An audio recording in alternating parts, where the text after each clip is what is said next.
Êxodo começa com a formação. É a história da formação de Israel. Israel como nação vai surgindo aqui. E como começa? O verso 1 começa falando de família. Até pessoas do mundo sabem que a base de uma sociedade é a família. E o texto então fala de Faraó tentando usar de astúcia, safadeza, malandragem para evitar que seu potencial inimigo aumentasse o seu exército. 3 vezes o texto bíblico declara que eles tinham filhos e se fortaleciam. Tinham filhos e se fortaleciam. Verso 7, verso 9, verso 20. Algo presente na Escritura, muito recorrente, é isso aqui. O aumento numérico do povo de Deus como algo espiritual. Espiritual. A manutenção e divulgação da cultura do povo de Deus. Tendo o lar numeroso como uma grande agência missionária. Ter filhos como missão, não é apenas do Antigo Testamento, Paulo diz isso. Mulheres serão conservadas na missão de mãe. Na versão revista Almeida século XXI, que nós temos aqui, diz assim: as mulheres serão salvas, dando à luz filhos. Missão. Não tendo filhos, de acordo com a mentalidade moderna, como se fosse um pet, um cachorrinho, ou para suprir carência emocional. Não é esse o espírito bíblico, tanto no Antigo quanto no Novo Testamento. A ideia é ter filhos como um chamado divino de criar crianças para a glória de Deus, crianças que vão espalhar a imagem do Senhor e o Evangelho por onde forem. Essa é a ideia bíblica. Deus diz para Adão, frutifique. O homem cai.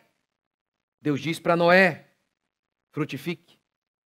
No cativeiro, como escravos, numa terra estrangeira, Deus ordena: tomai esposas e gerai filhos e filhas. Tomai esposas para vossos filhos e dai vossas filhas a maridos, para que tenham filhos e filhas. Multiplicai-vos e não vos diminuais. Casar e ter filho era a manutenção da cultura de Israel, do povo de Israel, e mais do que isso, das promessas messiânicas. O Messias tinha que vir dos judeus, mas se não houvesse judeu, não haveria Messias. Porque Deus não era Deus. Que Deus é esse que diz algo e não se cumpre? Então, o Deus do Antigo Testamento não era Deus coisa nenhuma. Tenham filhos aí. Isso tem uma implicação transcendental, eterna, espiritual. Mas isso é o Antigo Testamento. O foco do Novo Testamento é o crescimento do povo de Deus por meio da pregação do Evangelho. Onde?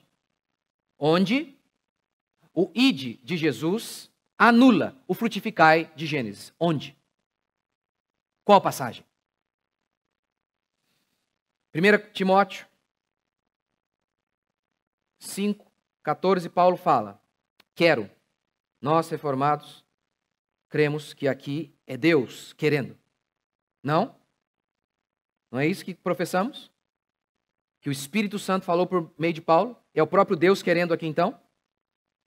Quero, portanto, que as viúvas mais novas se casem e criem filhos. Sejam boas donas de casa e não deem ao adversário ocasião favorável de maledicência. Como pregar o Evangelho anula o Salmo 127, que declara: os filhos são riqueza. Os filhos são riqueza, quanto mais melhor. A mentalidade pecaminosa, feminista, pode explicar porque, inclusive, a igreja se dobrou diante de Moloque, aquela divindade que gostava de ver criança morta. Essa mentalidade pecaminosa muitas vezes explica os motivos de não querermos ter filhos. Um motivo materialista, egoísta e incrédulo, muitas vezes. Eu, quando falo desses assuntos, as pessoas dizem assim para mim: você tem que tomar cuidado com o que você está pregando. Imagina a sua igreja começar a ter gente com 10 filhos lá. Tá vendo? Você acabou de provar a minha tese. Feminismo. Bem-aventurado aquele que enche a aljava de filhos. Qual problema eu terei? Mais bem-aventurado é aquele que tem muitos filhos. Se eu estou errado, que você deve ter filhos, qual será o prejuízo? Qual será o prejuízo? Você, talvez você veja de uma família meio numerosa aí. Você é o quinto. Ah, eu sofri muito. Ok. Primeiro, então você está dizendo que você preferia não ter nascido? Era aí? É isso? Segundo, assumiu-se como eugenista mesmo? Assumiu-se como esquerdista? Uma vida limitada fisicamente ou financeiramente? É isso que a esquerda diz. Eles são pobres, não devem ter filhos. Aquele lá nasceu doente, deve morrer. Assumiu agora o esquerdismo mesmo? Não vai gritar Lula livre aqui não, né? Uma vida limitada fisicamente ou financeiramente é indigna de existir? Um ser humano doente é menos ser humano? Um ser humano pobre é menos ser humano? Viramos eugenista mesmo já?